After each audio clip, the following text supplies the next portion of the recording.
News first channel ವೀಕ್ಷಕರಿಗೆ ಭವಿಷ್ಯ ಈ ದಿನ ಕಾರ್ಯಕ್ರಮಕ್ಕೆ ಸ್ವಾಗತ. ಮೊದಲು ಮೇಷರಾಶಿ. ಮೇಷರಾಶಿಯವರಿಗೆ ಮನಸ್ಸು ಅನೇಕ ರೀತಿಯಲ್ಲಿ ವಿಚಲಿತವಾಗ್ತಕ್ಕಂಥದ್ದು. ಯಾವ ವಿಷಯವನ್ನು ಕೇಂದ್ರೀಕರಿಸಿ ಚಿಂತನೆ ಮಾಡಬೇಕು, ಚರ್ಚೆ ಮಾಡಬೇಕು ಅನ್ನುವಂಥದ್ದು ಬರುವುದೇ ಇಲ್ಲ. ಯಾವ ವಿಷಯವನ್ನು ಗಣನೆಗೆ ತಗೊಂಡರೂ ಕೂಡ ಒಂದಲ್ಲ ಒಂದು ರೀತಿಯಲ್ಲಿ ಗೊಂದಲಗಳು, ಮನಶ್ಚಾಂಚಲ್ಯ ಇವೆಲ್ಲವನ್ನು ನೋಡಬೇಕಾದಂತಹ ದಿವಸ. ಅದರಲ್ಲೂ ವಿದ್ಯಾರ್ಥಿಗಳಿಗೆ ಓದುವಂತಹ ವಿಚಾರದಲ್ಲಿ ತುಂಬ ವಿಚಲಿತರಾಗ್ತಕ್ಕಂಥದ್ದು, ಮನಸ್ಸನ್ನು ಕೇಂದ್ರೀಕರಣ ಮಾಡಿ ಓದಲಿಕ್ಕೆ ಆಗದೇ ಇರತಕ್ಕಂತಹ ಪರಿಸ್ಥಿತಿ ಇರುತ್ತೆ ಅಂತ ಅರ್ಥ. ಮನೆಯಲ್ಲಿ ಅಶಾಂತಿಯ ವಾತಾವರಣ, ಯಾವ ಕೆಲಸಕ್ಕೂ ಕೂಡ ಅದು ಆಸ್ಪದವನ್ನು ಕೊಡದೇ ಇರತಕ್ಕಂಥದ್ದಾಗುತ್ತೆ. ಮಕ್ಕಳಿಂದ ಸಂತೋಷವಾಗುತ್ತೆ. ಮಕ್ಕಳ ಒಂದು ಚಟುವಟಿಕೆ, ಮಕ್ಕಳ ಬುದ್ಧಿ ಇವೆಲ್ಲವನ್ನು ಗಮನಿಸಿದಾಗ ಸ್ವಲ್ಪ ಸಂತೋಷವಾಗ್ತಕ್ಕಂಥದ್ದಿದೆ.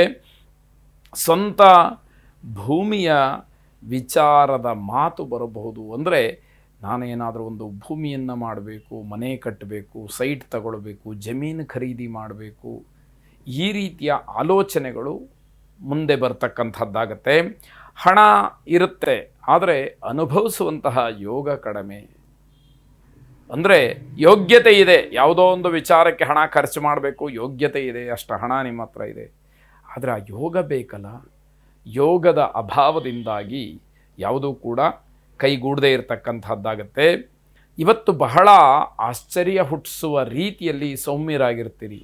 ಸ್ವಭಾವತಃ ಹಾಗಿಲ್ಲದೇ ಇದ್ದರೂ ಕೂಡ ಇವತ್ತು ಯಾವ ಗಲಾಟೆಗೂ ಹೋಗೋದಿಲ್ಲ. ತುಂಬ ಏನೋ ಒಂದು ರೀತಿಯಲ್ಲಿ ಹೀಗೇ ಇರೋದೇನೋ ಅನ್ನುವಂತಹ ಕ್ರಮದಲ್ಲಿ ನಡ್ಕೊಳ್ತೀರಿ. ಅದೆಲ್ಲರಿಗೂ ಕೂಡ ಆಶ್ಚರ್ಯವನ್ನು ತರತಕ್ಕಂಥದ್ದು. ವಿಘ್ನೇಶ್ವರನನ್ನು ಪ್ರಾರ್ಥನೆ ಮಾಡಿ, ವಕ್ರತುಂಡ ಮಹಾಕಾಯ ಸೂರ್ಯಕೋಟಿ ಸಮಪ್ರಭ ನಿರ್ವಿಘ್ನಂ ಕುರು ಮೇ ದೇವ ಸರ್ವಕಾರ್ಯೇಷು ಸರ್ವದಾ ಎಂಬುದಾಗಿ 21 ಸಲ ಹೇಳಿಕೊಳ್ಳಿ. ಆ ವಿಘ್ನಹರ್ತನಾದಂತಹ ಗಣಪತಿ ನಿಮ್ಮ ಇಷ್ಟಾರ್ಥಗಳನ್ನು ನೆರವೇರಿಸಲಿ. ಶುಭವಾಗಿ. ವೃಷಭರಾಶಿ. ಅನುಚಿತವಾದಂತಹ ಕೆಲಸಗಳ ವಿಚಾರವನ್ನು ಮಾಡಲಿಕ್ಕೆ ಹೋಗಬೇಡಿ. ಯಾವ ಕೆಲಸವನ್ನು ಮಾಡೋದರಿಂದ ಅದು ಸಮಾಜಘಾತುಕವೋ ಅಥವಾ ಎಲ್ಲರೂ ಕೂಡ ನಿಮ್ಮನ್ನು ನಿಷ್ಠುರ ಮಾಡ್ತಾರೋ ಅಥವಾ ಕಾನೂನು ಬಾಹಿರವೋ ಇಂತಹ ತೀರ್ಮಾನಗಳಿಂದ ದೂರ ಉಳ್ಕೊಂಬಿಡಿ ಅನ್ನುವಂಥದ್ದು ಸಲಹೆ.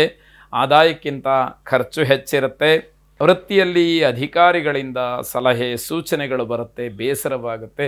ನಾನು ಇಷ್ಟು ದಿವಸ ಕೆಲಸ ಮಾಡೇ ಇಲ್ವಾ ಅನ್ನುವಂತಹ ಪ್ರಶ್ನೆಯನ್ನು ನೀವೇ ಹಾಕ್ಕೊಳ್ತೀರಿ. ಆದರೆ ಅಧಿಕಾರ ಅದು, ಮಾತನ್ನು ಕೇಳಲೇಬೇಕು. ಅವರ ಕೈ ಕೆಳಗೆ ಕೆಲಸ ಮಾಡುವಾಗ ಅವರು ಏನು ಹೇಳಿದರೂ ಕೂಡ ಅದನ್ನು ಮಾಡಬೇಕಾದಂತಹ ಪರಿಸ್ಥಿತಿ ಕೆಲವು ಸಂದರ್ಭದಲ್ಲಿ ಕೆಲವರಿಗೆ ಒದಗಿ ಬರ್ತಕ್ಕಂಥದ್ದಾಗುತ್ತೆ. ಅನುಕೂಲ ಇದ್ದಾಗ ಖುಷಿ ಪಡಿ, ಯೋಚನೆ ಮಾಡೋದ್ರಲ್ಲಿ ಯಾವ ಅರ್ಥವೂ ಇಲ್ಲ. ಸಮಯ ಚೆನ್ನಾಗಿಲ್ವಾ, ಸ್ವಲ್ಪ ಜಾಗರೂಕತೆಯಿಂದ ಇರಿ. ಒಳ್ಳೆಯ ಸಮಯ ಬರುವವರೆಗೆ ಸ್ವಲ್ಪ ಕಾಯಬೇಕಾಗತ್ತೆ, ತಾಳ್ಮೆ ಇರಬೇಕಾಗತ್ತೆ ಎನ್ನುವಂಥದ್ದು. ದೈವಭಕ್ತಿ ಇದ್ದರೆ ಶುಭವಾಗುತ್ತೆ. ಸಂಕಟದಿಂದ ಪಾರಾಗ್ತೀರಿ. ಆ ಭಗವಂತನಲ್ಲಿ ಅಚಲವಾದಂತಹ ಭಕ್ತಿಯನ್ನು ಉಳಿಸ್ಕೊಳ್ಳಿ. ಯಾರ ಬಲವಂತಕ್ಕೂ ದೇವರಿಗೆ ಕೈ ಮುಗಿಬೇಕಾದಂತಹ ಅಗತ್ಯತೆ ಇಲ್ಲ. ನಿಮಗೆ ಮನಃಪೂರ್ವಕವಾಗಿ ಬರಬೇಕು. ಆ ದಿವ್ಯ ಶಕ್ತಿಯಿಂದ ಎಲ್ಲವೂ ನಡೀತಾ ಇದೆ ಅನ್ನುವಂತಹ ಭಾವನೆ ನಿಮಗೆ ಆಂತರಿಕವಾಗಿ ಬರಬೇಕು. ಆಗ ಮಾತ್ರ ನೀವು ಯಶಸ್ಸನ್ನು ಕಾಣಲಿಕ್ಕೆ ಅವಕಾಶಗಳಾಗತ್ತೆ. ಗಾಯತ್ರಿ ಮಂತ್ರದ ವಿಶೇಷವಾದಂತಹ ಒಂದು ಶ್ರವಣದಿಂದ ನಿಮಗೆ ಒಂದಷ್ಟು ಪಾಪಪುಣ್ಯಗಳ ವಿವೇಚನೆ ತಿಳಿತಾ ಹೋಗುತ್ತೆ. ಶುಭವಾಗಿ. ಮಿಥುನ ರಾಶಿ. ದಾಂಪತ್ಯದ ವಿಚಾರ ಏರಿಳಿತದಿಂದ ಕೂಡಿರುತ್ತೆ. ಎಲ್ಲ ಸಂದರ್ಭದಲ್ಲೂ ಒಬ್ಬರು ಹೇಳಿದ್ದೇ ಸರಿ ಅನ್ನುವಂಥದ್ದಾಗೋದಿಲ್ಲ. ಅದಕ್ಕನುಗುಣವಾಗಿ ಆ ಏರಿಳಿತ ವಿಶೇಷವಾಗಿ ಕಾಣತಕ್ಕಂಥದ್ದು. ವಿದ್ಯಾರ್ಥಿಗಳಿಗೆ ಏನೋ ಅಡಚಣೆ, ವಿದ್ಯಾಭ್ಯಾಸದ ವಿಚಾರದಲ್ಲಿ ಬೇಸರವಾಗುತ್ತೆ. ಓದೋದಕ್ಕೆ ಅವಕಾಶಗಳಾಗೋದಿಲ್ಲ. ಎಷ್ಟು ಕಷ್ಟಪಟ್ಟರೂ ಕೂಡ ಯಾವ ತೀರ್ಮಾನಕ್ಕೂ ಕೂಡ ಬರಲಿಕ್ಕೆ ಸಾಧ್ಯ ಆಗ್ತಾ ಇಲ್ಲ. ಓದಕ್ಕೆ ಕೂತ್ಕೊಳ್ಬೇಕು ಅಂತಂದರೆ ಏನೋ ಅಡ್ಡಿ. ಈ ರೀತಿಯ ಬೇಸರ ನಿಮ್ಮನ್ನು ಕಾಡುವಂಥದ್ದಾಗುತ್ತೆ. ಮಾತೆಯರಿಗೆ ಹೊಟ್ಟೆಗೆ ಸಂಬಂಧಪಟ್ಟಂತಹ ಒಂದಷ್ಟು ಸಮಸ್ಯೆಗಳು, ತೊಂದರೆ ಆಗ್ತಕ್ಕಂಥದ್ದು. ವೃತ್ತಿಪರರಿಗೆ ಅನುಕೂಲಕರವಾದಂತಹ ದಿವಸ ಇದು. ವೃತ್ತಿಯಲ್ಲಿ ಆರ್ಥಿಕವಾಗಿ ಲಾಭ, ಹಾಗೆ ಹೆಸರನ್ನು ಗಳಿಸ್ತಕ್ಕಂತಹ ವಿಚಾರ ಬಂದಾಗ ವಿಶಿಷ್ಟವಾದಂತಹ ಒಂದು ಗೌರವ ಸಂಪಾದನೆ ಇವೆಲ್ಲವೂ ಕೂಡ ಆಗುವಂಥದ್ದು. ಬಂಧುಗಳ ನೆರವು, ನಿಮಗೆ ಉತ್ತಮವಾದಂತಹ ಸಹಕಾರ ಇವೆಲ್ಲವೂ ಕೂಡ ಸಿಕ್ಕತ್ತೆ. ಬಂಧುಗಳು ನಿಮಗೆ ಯಾವುದಾದ್ರೂ ಒಂದು ಕೆಲಸಕ್ಕೆ ಕೈ ಹಾಕಿದರೆ ಪರಿಪೂರ್ಣವಾಗಿ ಸಹಕಾರವನ್ನು ನೀಡ್ತಾರೆ, ನಿಮ್ಮನ್ನು ಪ್ರೋತ್ಸಾಹಿಸ್ತಾರೆ ಅಂತಕ್ಕಂಥದ್ದನ್ನು ಗಮನಿಸ್ಕೊಳ್ಳಿ. ಎದುರಾಳಿಗಳಿಗೆ ನಿಮ್ಮನ್ನು ನೋಡಿದಾಗ ಏನೋ ಹೆದರಿಕೆ ಉಂಟಾಗ್ತಕ್ಕಂತಹ ಸಾಧ್ಯತೆ ಹೆಚ್ಚಾಗಿರುತ್ತೆ. ಎದುರಾಳಿಗಳು ನಿಮ್ಮ ಮುಂದೆ ಯಾವುದೇ ರೀತಿಯ ವಿಚಾರವನ್ನು ಇವತ್ತು ಪ್ರಸ್ತಾಪ ಮಾಡೋದಿಲ್ಲ ಅನ್ನುವಂಥದ್ದು. ಧನ್ವಂತರಿ ಮಹಾವಿಷ್ಣುವನ್ನು ವಿಶೇಷವಾಗಿ ಆರಾಧನೆ ಮಾಡಿ ಶುಭವಾಗಲಿ. ಕರ್ಕಾಟಕ ರಾಶಿ ವಿವಾಹದ ವಿಚಾರ ಸಂತೋಷವನ್ನು ಕೊಡುತ್ತೆ. ಆದರೆ ಮನೆಯಲ್ಲಿ ಆ ವಿಷಯವನ್ನು ಪ್ರಸ್ತಾಪ ಮಾಡಿದಾಗ ಇನ್ನೂ ಅದಕ್ಕೆ ಬೇಕಾದಷ್ಟು ಸಮಯ ಬೇಕಾಗಬಹುದು ಅನ್ನುವಂಥದ್ದು ಚರ್ಚೆಗೆ ಬರುವಂಥದ್ದಾಗತ್ತೆ. ಖಾಸಗಿ ಕ್ಷೇತ್ರದಲ್ಲಿ ಕೆಲಸ ಮಾಡ್ತಾ ಇರ್ತಕ್ಕಂಥವರಿಗೆ ಸಿಹಿ ಸುದ್ದಿ ಇದೆ. ನಿಮ್ಮ ಉದ್ಯೋಗಕ್ಕೆ ಸಂಬಂಧಪಟ್ಟ ಹಾಗೆ ನಿಮಗೇನೋ ಒಂದಷ್ಟು ಅನುಕೂಲತೆಗಳು ಆಗುವಂತಹ ಸಾಧ್ಯತೆ. ಮನಸ್ಸಿನ ಅನುಮಾನಗಳು ಕೆಲವು ನಿಜವಾಗ್ತಕ್ಕಂಥದ್ದು. ಮನಸ್ಸಿನಲ್ಲಿ ಏನೋ ಒಂದು ರೀತಿಯ ಆತಂಕ ಅಥವಾ ಏನೋ ಅನುಮಾನ ಬರುತ್ತೆ ಯಾವುದೋ ವಿಷಯದ ಬಗ್ಗೆ, ಯಾವುದೋ ವ್ಯಕ್ತಿಯ ಬಗ್ಗೆ.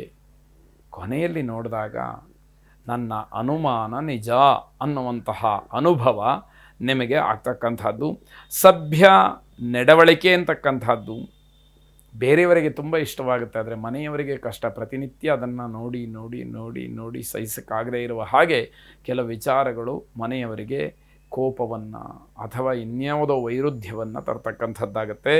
ಕೆಲಸಗಳನ್ನು ಏಕಾಗ್ರಚಿತ್ತದಿಂದ ಮಾಡಿ, ಯಾವ ಕೆಲಸದಲ್ಲೂ ಕೂಡ ರಾಜಿ ಮಾಡಿಕೊಳ್ತಕ್ಕಂಥದ್ದು ಬೇಡ. ನಿಮ್ಮ ಕರ್ತವ್ಯಕ್ಕೆ, ನಿಮ್ಮ ಸ್ಥಾನಕ್ಕೆ, ನಿಮ್ಮ ಜವಾಬ್ದಾರಿಗೆ ನ್ಯಾಯವನ್ನು ಒದಗಿಸ್ತಕ್ಕಂತಹ ಪ್ರಯತ್ನ ನಿಮ್ಮದಾಗಿರಲಿ. ನಿಮ್ಮ ಗೌರವ ತನ್ನಿಂದ ತಾನೇ ಹೆಚ್ಚಾಗ್ತಕ್ಕಂಥದ್ದಿದೆ.